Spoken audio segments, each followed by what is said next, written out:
nuestros estudios a la doctora Andrea Arteaga, gerente de la EMAG EP, la empresa que se encarga del manejo de los desechos sólidos en la ciudad de Cuenca. Doctora Arteaga, muy buenos días. Nos encontramos ya en una etapa de transición. En pocos días más asumirán las nuevas autoridades el manejo del gobierno autónomo descentralizado de la ciudad de Cuenca y de sus empresas. Quisiéramos conocer cómo queda la EMAG, pero empecemos con este tema de la autorización que se da a través de la reforma a la empresa eléctrica para que se pueda continuar realizando los pagos a través de esta tasa que se estableció hace muchos años al consumo eléctrico en el Ecuador. Muy buenos días a todos los que nos escuchan. Muy buenos días, Fausto, Rosana, les agradezco por este espacio.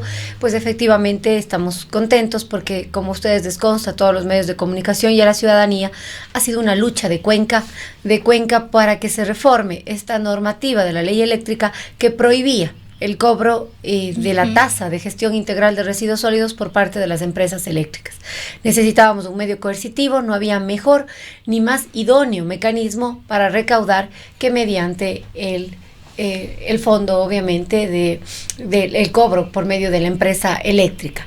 En este sentido, esta nueva normativa lo que hace es establecer la obligatoriedad, o más bien dicho, la posibilidad, aquí hay una permisión.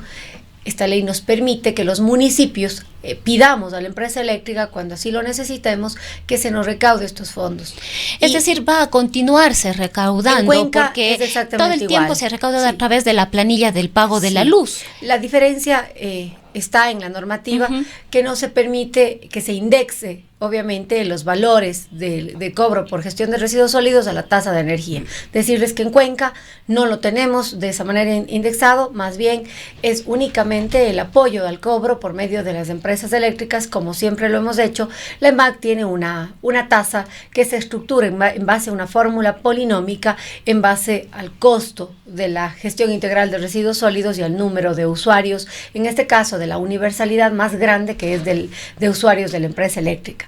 El cobro del subsidio que tenemos nosotros establecido para quienes generan residuos, pues se lo establece en base a esta relación que existe entre quien más poder adquisitivo tiene, mayor generación de consumo de energía eléctrica tiene y mayor generación de residuos, y en este caso pues menor generación de residuos térmicos. Ahora, si bien esta tasa es muy práctica, efectiva incluso para las empresas de recolección, no es muy equitativa ni justa para los consumidores. Este tema lo hemos discutido con usted en algunos otros espacios. Recuerde usted, Fausto, que Gustavo, la vez anterior que nosotros conversamos fue justo antes de que se apruebe la ordenanza que rectificaba estos pagos justamente que no eran o que estaban distorsionados de la generación de residuos, como por ejemplo, en este caso, pues radios o antenas de telefonía, televisión. No es un tema que aboguemos por nosotros, sino que en general era necesario. Nos va a explicar usted cómo se lo hace ahora y cómo se ha corregido, porque hay muchísimas actividades, no solamente las radios, en las cuales se puede consumir mucha energía eléctrica, pero producir muy poca basura. Así es. Entonces, esta nueva ordenanza que ya se aprobó en noviembre, que todavía estamos aplicándola y que el plazo de aplicación es hasta mayo, lo que hace es a todos aquellos que consumen mucha más energía, obviamente el valor que se paga, y aquí se aplica justamente el subsidio, ¿no? Que hay un subsidio solidario de aquellos que más consumen energía a favor de los que menos consumen energía. Pero en este caso justamente se rompió esa distorsión que existía de que la persona que si consumía 3,000 kilovatios pues pagaba 5 o 6 veces más o mucho más de lo que debía. En este sentido no va a pagar jamás una persona que consume mucha energía, 1,000 o 2,000 kilovatios, más de lo que pagaría una persona que generaría hasta 1 tonelada. Esto es obviamente en base a un principio de solidaridad, sí, pero no pagaría más de $140. Ya, pero no es precisamente el tema del principio de solidaridad tan utilizado y tan popularizado en los municipios en general, porque los pagos son solidarios en lo que, por ejemplo, la circulación vehicular se refiere, son igualmente considerados para el consumo de la propia energía eléctrica, para el consumo de agua potable, para los servicios de toda índole. Pero en el tema del manejo de desechos sólidos, y en esto usted sabemos es una experta, debería tratar de evaluar el comportamiento del consumidor, qué es lo que está haciendo, en este caso del contribuyente, qué cantidad, qué calidad de basura está o no está esta clasificada. Es decir, esto permitiría incluso no solamente tener las acciones que a través de la ley se pueda forzar para que paguen, pero también incentivar a quien produce menos basura, a quien clasifica más, cobrarle menos. Y esto es lo que en definitiva daría efectividad a que la ciudad cada vez vaya siendo más limpia. En este sentido, aparentemente, estos correctivos no se han dado. Claro que se han dado.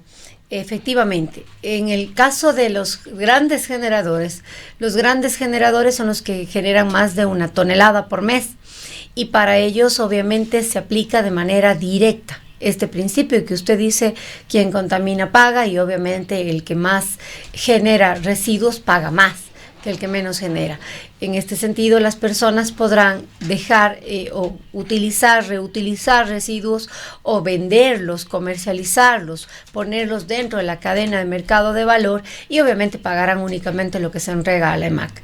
En el caso de justamente de esta nueva ordenanza, en esta ordenanza se establece la obligatoriedad del EMAC de establecer una regulación, una reglamentación de incentivos para aquellos obviamente consumidores, generadores de residuos que demuestren un comportamiento adecuado con el medio ambiente y con una buena gestión de residuos. La clasificación de basura, claro, ya sea a nivel doméstico, ya sea a nivel industrial, general, es fundamental. ¿Esto cómo lo mide la EMAC actualmente? A ver, el tema es que nosotros, para llegar a una tarifa y a un incentivo, porque de lo que estoy viendo, su pregunta va enfocada justamente a incentivos económicos, nada más, ¿no? Porque lastimosamente puede ser también otro tipo de incentivos, justamente de carácter fiscal. Sí. A ver, los incentivos de carácter fiscal, como ustedes lo conocen, únicamente pueden establecerse mediante ley. Entonces, el tema es que dentro de los estudios que hemos hecho, y son estudios bastante concretos y muy amplios en ese tema concreto, pero muy amplios, estudios que han durado 1 año con la Universidad de Cuenca, que fueron ratificados y analizados por varios organismos a nivel nacional, e incluso de personas fuera de nuestro país que han analizado estos temas. Y en este sentido se establece que obviamente los montos de la tasa de gestión integral de residuos sólidos no nos dan para poder tener descuentos muy representativos. Esta es la ordenanza que regula el cobro de los de la recolección de los residuos. Sí, exactamente. Pero hay otra ordenanza sobre la cual se estaba trabajando, que es la ordenanza del reciclaje. Esa es otra, sí, exactamente. Entonces, en esta ordenanza que ya se aprobó, que es sobre el cobro de la gestión integral de residuos sólidos, se establece la obligatoriedad del EMAC de establecer un reglamento de incentivos. Tenemos también hasta mayo que presentar este reglamento al directorio del EMAC. También se aprobó recientemente, me parece que en octubre, noviembre del año pasado. Por eso tenemos 6 meses para aprobar el reglamento. En este sentido, este reglamento se está trabajando por parte del EMAC. Estamos ya puliendo las últimas cosas para poner en conocimiento del directorio del EMAC. Y en estos incentivos, obviamente, se dan sellos verdes y algún tipo de incentivos, sobre todo a empresas o a personas que se dedican al comercio, para que puedan publicar su marca, y más cuando tienen buen cumplimiento de la gestión integral de residuos sólidos, instituciones públicas o privadas.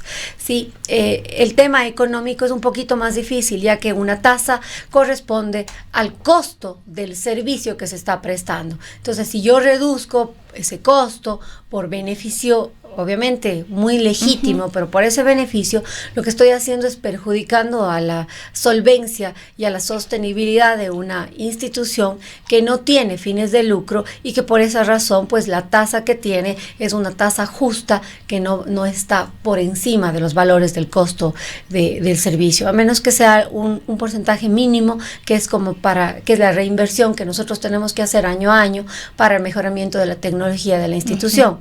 Eso es más o menos el tema. En la parte y para ir ya a otros aspectos, incluyendo el aspecto financiero de cómo queda la EMAC, no se ha avanzado mayormente en cuanto a discriminar el tipo de productor de basura que es cada uno de los contribuyentes en cuanto a clasificación, a cuantificar esto, por lo menos para tenerlo ya como una base de datos que pueda servir para la toma de decisiones de carácter... Claro que sí, Gustavo. Nosotros tenemos un estudio y se van haciendo constantemente y actualizaciones de indicadores.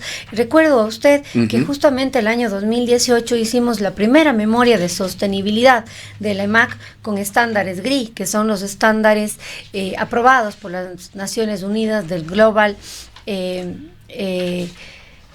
Reporting Initiative, y con estos estándares nosotros tenemos que poner justamente indicadores adecuados que nos sirvan hoy de base para poder mejorar el mañana.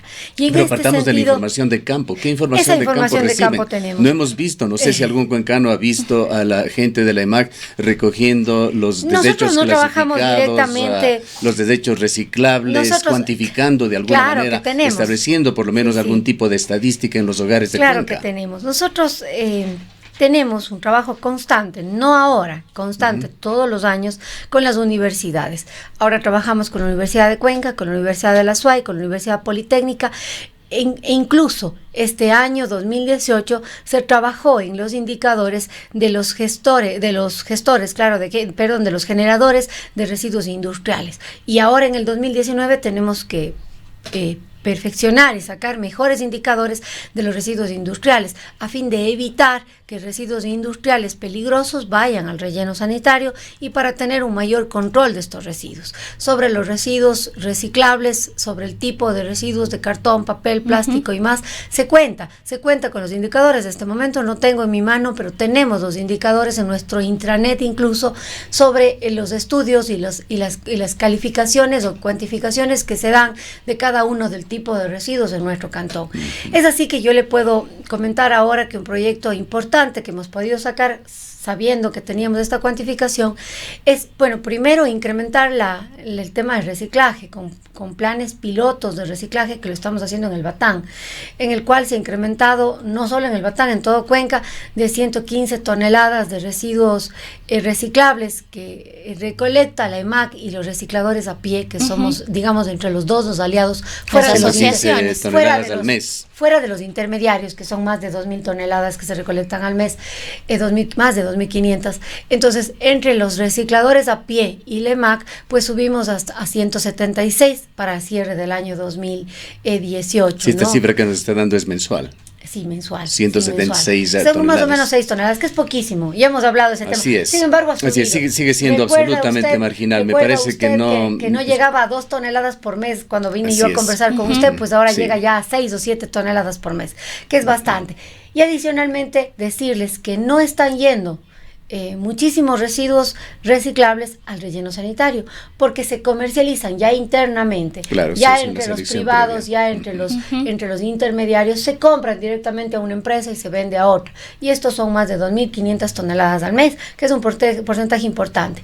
Y la EMAC, en base a la cuantificación del tipo de residuos que nosotros generamos en el cantón, sabemos que hay un tipo de residuos que no son reciclables, que no son orgánicos y que están yendo al relleno sanitario, que se están recolectando de las industrias y que nosotros, y de otros sectores también, y que nosotros hoy en día vamos a llevarlo a coprocesamiento con una firma de un convenio que está listo ya. Se han hecho todas las pruebas con Holcim, con Geocycle, que es una empresa filial de Holcim en Guayaquil, y que nosotros estaremos llevando mensualmente estos residuos a Holcim, a Geocycle en Guayaquil, para que se coprocese y se genere pues cemento. Este es ya un proceso que se lo hace en todas las ciudades y países desarrollados, y que nosotros seremos la primera ciudad en todo el país en empezar con este proceso. ¿Cuántas toneladas diarias se recoge de basura en Cuenca? 500 toneladas. El total. 500 toneladas. De ellas, 22 toneladas. Lo cual nos da unas 15.000 toneladas al mes. Más o menos. Y usted nos dice que 6 toneladas se están reciclando. 6 toneladas aproximadamente. Pero eso sería un tremendo éxito. ¿Cómo se configura eso? Bueno, no es un éxito, porque es 25% aproximadamente de los residuos que van al relleno son residuos reciclables. Entonces el 6% es bajísimo, ¿no? Todavía nos falta muchísimo. No, nos dijo 6 toneladas. Por eso, 6 diarias. 6 toneladas yo diarias. le estoy diciendo que 25% de las 500 toneladas son las que nosotros deberíamos llevar a reciclar. Ya, sí, nos había dado una cifra anteriormente o nos confundimos. Sí. Pero sí, es una cifra diferente a la que nos está dando ahora. 6 toneladas diarias es lo que se reciclaría. Es que son 176. De 500, para 22 días. Lo que nuevamente nos lleva a la cifra anterior que habíamos conversado con usted. Mayor. De aproximadamente, una cifra menor al 2%, que es lo que se recicla. No, ahora es un poquito mayor porque sí ha incrementado. Pero de todas maneras es necesario un aporte importante de la ciudadanía y todavía hay un montón de problemas. Habíamos conversado con las asociaciones de recicladoras y también la serie de problemas que ellas enfrentan al momento de recoger la basura. 1,2%. Claro, debe ser, sí. 1,2%, lo que le decía es menos de un 2%. Sí, no quisiéramos heredar, esto realmente es quizás son tecnicismos. Un pequeño. Sí, a lo que voy nada más, y es esta la cifra, 1,2% se recicla en la ciudad de Cuenca, es una cifra extremadamente Pero yo quiero recalcar baja, algo, aún, Gustavo. sin desconocer el esfuerzo que hayan hecho. Yo sí quiero reconocer algo y quiero recalcar algo. La gestión integral de residuos sólidos y ese porcentaje no es una respuesta o un resultado de la EMAC, es un resultado de Cuenca. Es un resultado de Cuenca y de cada uno de los que estamos de los consumidores. Es también de la legislación que existe, que es del punto que partíamos, que es cómoda porque se recibe una tasa de manera fija, pero no de ninguna manera hay incentivos ni hay tampoco no estoy de acuerdo con usted. Cargos extras que se harían aquí. No estoy de acuerdo con usted. Yo creo que algo muy importante para poder llegar a un éxito en la tema del reciclaje son multas, ¿no? Es el que la institución y la estructura, el sistema político administrativo, tanto nacional como local, establezca esos incentivos y desincentivos, claro que tienen que ver con el tema económico. En los países en los cuales existe éxito en el reciclaje, las políticas nacionales de reciclaje no empiezan en lo local.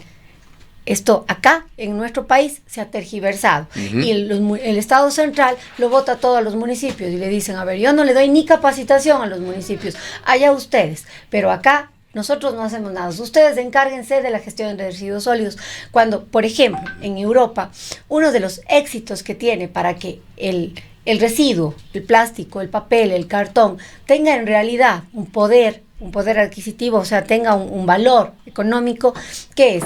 Es que a nivel nacional, en Europa, por ejemplo, este gobierno supranacional, que es la Unión Europea, establece la obligación de todos los gobiernos con metas y con porcentajes exactos, y dice, para tal año, para el año 2025, se tendrá que reciclar no el 10%, el 80%, el 90% de los plásticos que se producen en este sector de la industria. Sí, son metas con indicadores, son datos cuantitativos que se utilizan. Si no se lo hace, pero esto obliga también a los países a que paguen multas, y multas muy grandes, y los países a su vez a las comunidades autónomas, y las comunidades autónomas a los municipios. Entonces viene una cadena en la cual el municipio ya no es más que un ejecutor de una política supranacional.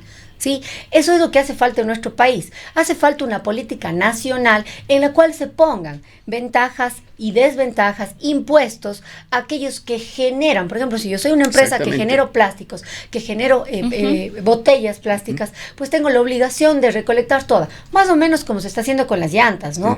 Que estamos en un proceso de implementación en nuestro país, pero sin embargo, al fin del año o al inicio del año, la EMAC y todas las empresas de gestión de residuos sólidos tenemos una lista de empresas que quieren comprar. Así es, para transitar a otros temas realmente, ya sea por políticas nacionales y legislación nacional o por políticas locales y legislación local, hay mucho aún por hacer con este tema cuando el mundo va entrando en una verdadera emergencia. Hace muy pocos días reportábamos de la configuración que existe ya en los océanos de verdaderos continentes, masas más grandes que el territorio ecuatoriano de plásticos que están contaminando los océanos. Tenemos una nueva ordenanza, Gustavo, también, perdón. La del reciclaje. La nueva ordenanza, no es solo reciclaje, es una ordenanza de codificación de toda la normativa del EMAC, en la cual ya existe un capítulo, un título, en el cual se prohíbe, por ejemplo, el expendio, la entrega de sorbetes o de envases de espuma flex en lugares turísticos, en lugares de venta de comida y más, ¿no?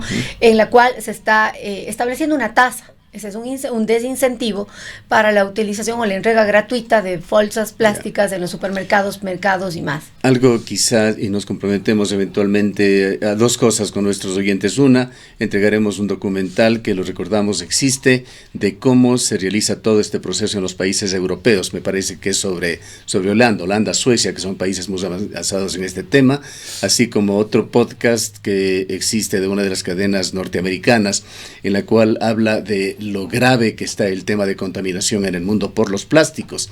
Este momento se ha integrado ya el plástico a la cadena alimenticia y en peces que estamos comiendo o en determinadas bebidas que podamos consumir, hay microcápsulas de plástico que están ingresando a nuestro organismo. Es decir, la naturaleza nos está dando el vuelto por esta falta de cuidado. Se desconoce aún en el mundo científico los efectos globales e individuales que esto va a producir en el ser humano, pero la situación medioambiental en el mundo, en todas las ciudades del mundo, creo que sin excepción es alarmante. Sí, Gustavo, yo quiero ahí recalcar algo importante, lo que usted acaba de decir, estas micropartículas, nanopartículas de plástico que estamos ingiriendo ya todos los seres humanos en la Tierra. Está ya en la cadena alimenticia. Absolutamente.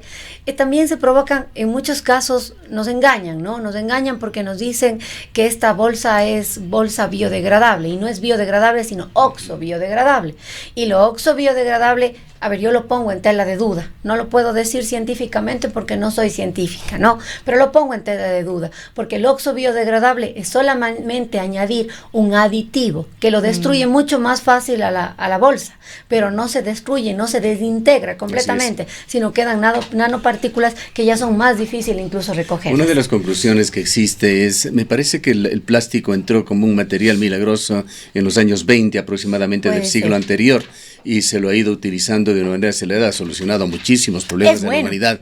Eso es innegable, pero la realidad es que ni un solo kilo del plástico que empezó a producirse, si es que el año es el correcto, desde 1920, ha desaparecido del ambiente. Está en algún lugar contaminando. En muy pocos casos se lo transforma, se lo recicla, que son los temas que estamos conversando, pero la gran masa ha venido solamente a contaminar este planeta, convirtiéndose en residuos que no se deterioran prácticamente nunca, por lo menos en la escala de tiempo que es importante para los seres humanos. Hablar de 1000 años, de 2000 años para que un producto se reintegre a la naturaleza es hablar de un producto prácticamente indestructible. En todo caso, esto es lo que enfrenta la EMAC y esto es lo que enfrentan los municipios en el mundo. Cuéntenos en la parte económica cómo queda la EMAC.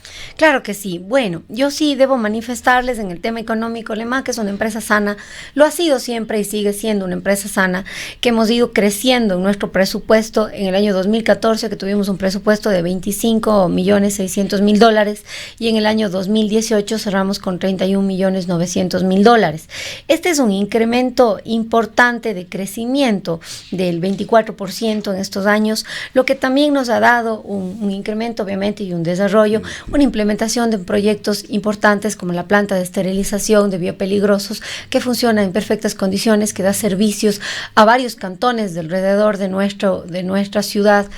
La planta de generación de energía mediante el gas metano del relleno sanitario, que también es una inversión importante. Tema de la venta de bonos de carbono, en el cual se le puso mucho fe en algún momento, ¿ha significado algo en la economía de la EMAC? Por el momento no, porque esta venta de los bonos de carbono que estuvo inicialmente planteada en el proyecto de generación de energía eléctrica con el gas metano, pues obviamente se vio afectado a nivel mundial, y este rato los bonos de carbono de las Naciones Unidas tienen un precio casi desaparecieron del mercado. Desaparecieron del mercado. Sin embargo, se está trabajando con nuestro socio estratégico, que es un holandés, justamente, en encontrar y canalizar los bonos de carbono en el mercado privado.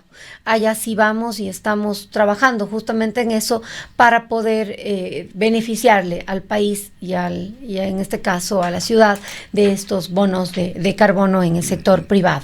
Un tema muy elemental pero que es importante para una ciudad como Cuenca. ¿Cómo andamos en el tema de recolectores de basura? ¿Hay suficientes? En esto es innegable, Cuenca proyecta, vende una mucho mejor imagen en cuanto a su limpieza que la gran mayoría de ciudades del país, pero ¿cómo o en qué medida están suplidas sus necesidades? Claro que sí, en la gestión de residuos la parte de recolección es una parte fundamental porque es muy visible, ¿no? Y la parte de recolección necesita en nuestro medio una renovación de la flota vehicular. Nosotros del año 2018 renovamos 5 vehículos recolectores con tecnología de punta y tenemos aprobado un crédito que nos llegó hace 2 semanas, la aprobación por parte del BEDE de un crédito de $2,5 millones para la compra de 9 recolectores más y una barredora mecánica. Con ello estaremos ya con nuestra flota vehicular en perfectas condiciones. Esperamos que este proyecto se pueda llevar a cabo por parte de la nueva administración, que ya se adquieran estos, hay que hacer nuevamente pliegos, actualizar los precios unitarios y más, subir este proceso al portal de compras públicas y pues más o menos se tomará un año más hasta poder adquirir estos vehículos nuevos recolectores que estén reemplazando a aquellos que están obsoletos. Adicional a ello tenemos una reingeniería del sistema de recolección. Esta reingeniería del sistema de recolección, ¿qué significa? Que la ciudad ha crecido y ha crecido muchísimo, ha crecido la población desde el año 2012, 2013, 2014, que no se han revisado las rutas de recolección. Entonces, nuestros recolectores y nuestros obreros lo que están haciendo es únicamente incrementando su trabajo por las mismas rutas de recolección que habían antes. Lo que ha dado, pues obviamente no puedo decir una explotación a los trabajadores porque se ha cumplido la normativa legal y de salud y seguridad ocupacional. Sin embargo, es un trabajo súper duro y tenemos que velar por el bienestar de ellos y el mejoramiento de la calidad. Así que hemos contratado ya el año pasado un sistema que nos va a aportar para esta reingeniería, en la cual vamos a ampliar las rutas de recolección de 64 rutas que existen ahora dentro de las 8 zonas de la ciudad en 80 rutas de recolección. Entonces, este 30% que estamos incrementando, digamos así, o que se ha reestructurado, va a ser prestado por un privado quien ya tiene adquiridas los 6 recolectores que se les ha dispuesto y quienes empezarán ya su operación en las nuevas rutas una vez que se haga la campaña de concienciación a la ciudadanía de cambio de horarios y días de recolección. Uno de los temas, doctora Arteaga, que fue incluso tema de debate o que estuvo frecuentemente en el discurso de los candidatos a alcalde fue el de la falta de espacio industrial en la ciudad de Cuenca, de un parque industrial. El parque industrial se encuentra saturado desde hace ya muchísimo tiempo. Hay allí problemas colaterales como el hecho de que el camal municipal, a pesar de que es la intención ya de 2 gobiernos que se han sucedido uno detrás del otro, no ha podido construirse un nuevo y más moderno camal.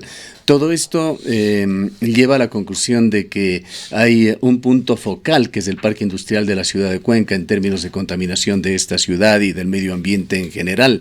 ¿Cómo ha afectado esto a lo que son las políticas de mejorar en términos ecológicos, medioambientales a esta ciudad? Bueno, nosotros es obvio que toda actividad productiva y el desarrollo de una ciudad conlleva un impacto ambiental. Sin embargo, como empresa municipal, lo que nosotros intentamos y lo que trabajamos es en mejorar la gestión de los residuos sólidos en estas zonas, implementando también áreas verdes. ¿Ustedes controlan también a las empresas? No, nosotros no controlamos a las empresas. Los efluentes no están bajo el control bajo el control del tema de efluentes está la Comisión de Gestión Ambiental con el apoyo directo de TAP. ¿Sí? Ellos controlan, tienen un cronograma anual de control de las emisiones, tanto de gases como efluentes. Nosotros justamente a los desechos sólidos, pero es importante su pregunta, porque parte de ello es lo que yo justamente le había manifestado y que está en la ordenanza que se aprobó hace poco, en noviembre del año pasado, como una mejora también en el sistema de gestión de residuos, y es el control aleatorio que tiene que hacer el EMAC con el apoyo de la CGA de cuáles son los residuos que se están generando en las empresas. Por más que una empresa saque una licencia ambiental, el plan de gestión integral de residuos sólidos no está evidenciado de manera adecuada y no se está transparentando este tipo de temas. Así que la EMAC, como mejora de su sistema, pues está trabajando en un control aleatorio en el cual vamos a identificar de manera exacta cuáles son la generación de residuos que que se está dando, e incluso vamos a identificar aquellos residuos industriales peligrosos que nosotros no tenemos competencia porque no tenemos licencia, no somos gestores de residuos peligrosos, a menos que a excepción de los residuos biopeligrosos de hospitales, centros médicos y más. Así que nosotros vamos a trabajar en ello. Estamos también planificando tener una celda de emergencia, una celda especial en el relleno sanitario a fin de verificar de qué residuos industriales podemos hacernos cargo y pedir y ser gestores de estos residuos para garantizar que se gestionen adecuadamente y que no contaminen el ambiente, obviamente en otros sectores a donde se los lleva. Usted nos ha comentado extra micrófono de que se encuentra ya trabajando una comisión de transición también en la EMAC con los mismos personajes que que hemos conocido, están en otras empresas municipales por parte del alcalde Pedro Palacios. ¿Cuáles son las principales recomendaciones que la EMAC está dejando como herencia, como una visión a futuro de lo que tiene que hacerse en esta empresa? Claro que sí, Gustavo. Nosotros tenemos varios proyectos en mente y realmente este proceso de transición para mí es muy proactivo, muy bueno para todos. No se ha visto, yo no he visto otro proceso de transición como este. Cuando ingresamos en esta administración, no tuvimos la oportunidad de recibir la información de la administración anterior y hubiera sido bastante importante, ¿no? Ver cuál es la visión de una administración que está varios años ya en esta gestión. En este caso tenemos la oportunidad y yo agradezco al alcalde saliente, el ingeniero Marcelo Cabrera, al alcalde entrante, por darnos esta oportunidad de poder hacer esta transición adecuada en la cual pues se ha planteado a la Comisión de Transición varios proyectos que están en camino, ¿no? Uno de ellos es la estación de transferencia, de lo que hemos hablado muchas veces, que es un proyecto que debe continuar. Tenemos también un proyecto importante sobre el crédito que le acabo de decir. De la estación de transferencia, si puede dedicarle un poquito más. Claro que sí. ¿Cuál es el Esta estado estación de transferencia, como usted conoce y la ciudad conoce, es fundamental e importante, no solamente para reducir los costos de la gestión de residuos sólidos, más o menos ahorrarnos $1 millón al año, sino también para reducir impactos ambientales e impactos de seguridad en el transporte de estos residuos. Es fundamental a mediano y para largo plazo una estación de transferencia cuando después del 2031 tengamos que mover nuestro relleno sanitario a otro sector. Y es importante saber que tierras como las que tenemos en este momento en Santana, donde se desarrolla el relleno sanitario, es difícil encontrarlo en nuestro cantón. Posiblemente tengamos que mancomunarnos, que sería lo correcto, ¿no? Y para ello alejarnos más de nuestro entorno, y por ello necesitamos, es urgente, una estación de transferencia y poder determinar ese lugar, decidir ya políticamente el lugar donde va a estar emplazada esta estación de transferencia. Aparte de ello, sí, quizá 2, 3 recomendaciones, no creo que podamos cubrir sí. Más que quedarían para la próxima administración. Claro que sí, el proyecto de la ordenanza, de la unificación de todas codificación de toda la normativa del EMAC con el tema de fundas y reducción de fundas, es un proceso que es una ordenanza que ya solamente espera un segundo debate y que es fundamental realizarlo. ¿Cree usted que en el corto plazo se pueda llegar a prohibir, como se ha hecho ya incluso en otras ciudades ecuatorianas, claro que sí, el uso de las fundas plásticas? Claro que sí. Yo creo que no es nada difícil. Lo tenemos una muestra en Galápagos y yo creo que aquí hay un estudio incluso previo que lo hizo el Ministerio del Ambiente, en el cual la predisposición del ciudadano cuencano al reducir el consumo de fundas plásticas pues está en un estado tal que se puede aplicar esta ordenanza. Va a ser difícil, no va a ser fácil, ciertos sectores serán más fáciles que otros, supermercados grandes será más fácil el control que en los mercados, sin embargo... Usted se quejaba del comportamiento ciudadano, pues señalaba, todos tenemos que aportar para esto. Se ve cada vez menos personas arrojando desechos desde las ventanas de los vehículos, por ejemplo. Se ha avanzado algo yo creo que en la cultura ciudadana. En ese tema de votar por las ventanas de los vehículos, yo creo que sí, hay un cambio en la ciudadanía. Sin embargo, hay otros aspectos. Malos hábitos, como yo soy cómodo y hoy día es día domingo, estoy limpiando mi casa y no me importa que hoy día no pase el carro recolector, yo saco los residuos. Y que nadie me diga nada porque pago para algo. Ya, otro problema en la ciudad, no queremos llegar ni de lejos a las soluciones de el famoso alcalde de Loja, que propuso soluciones drásticas, pero en la ciudad de Cuenca hay un problema con los perros callejeros, claro que sí, seguramente también son un factor, un vector que complica la actividad de la EMAC. ¿Cómo mira usted este problema? Bueno, ese es un problema complejo, es un problema que hay que tomar decisiones también.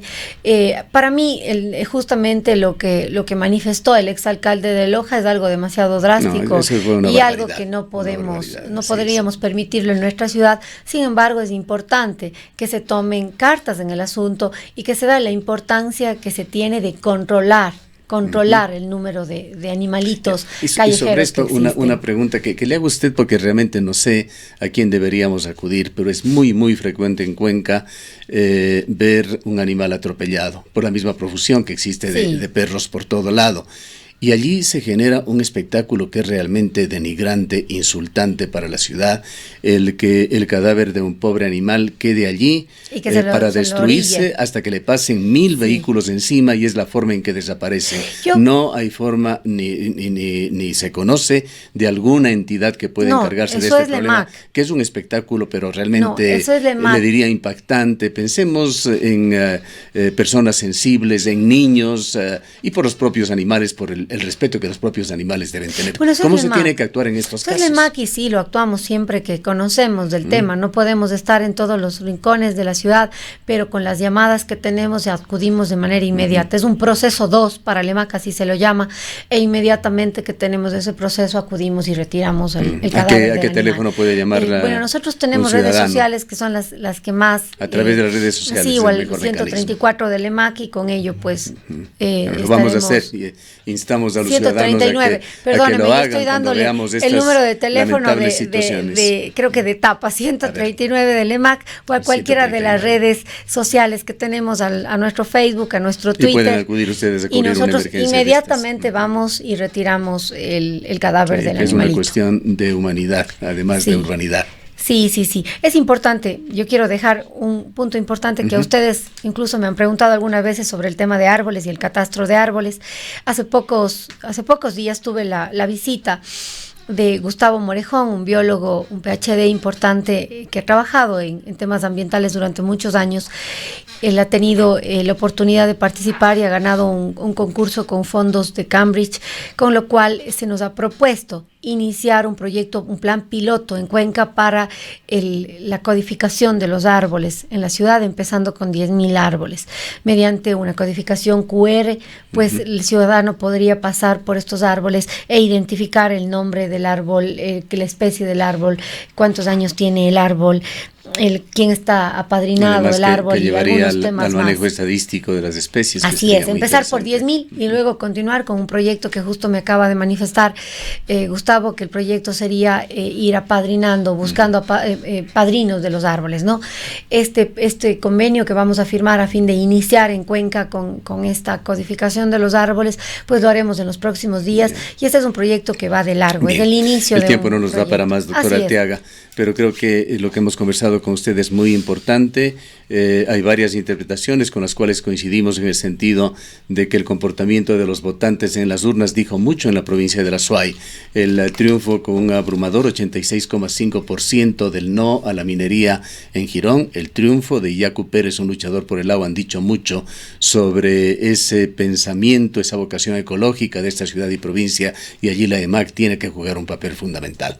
Sí, pues este reto ya lo pasamos a la siguiente administración, ya lo hemos manifestado, la ejecución presupuestaria que hemos tenido, la ejecución que hemos tenido durante estos 5 años, la proyección a futuro, que es una proyección muy grande. Yo también estoy de acuerdo en algo con usted, y muy de acuerdo, hay mucho por hacer, pero hay que irlo haciendo de paso a paso, en pasos firmes pero seguros, en pro del bienestar de todos los cuencanos. Muchas gracias. Muchísimas gracias, doctora Arteaga. Dos cosas que queden muy claras. Estamos de acuerdo en que Cuenca es una de las ciudades más limpias del Ecuador, y en otra en reconocer su esfuerzo, pues le hemos visto luchar y trabajar para hacer las cosas de la mejor manera. Muchísimas gracias.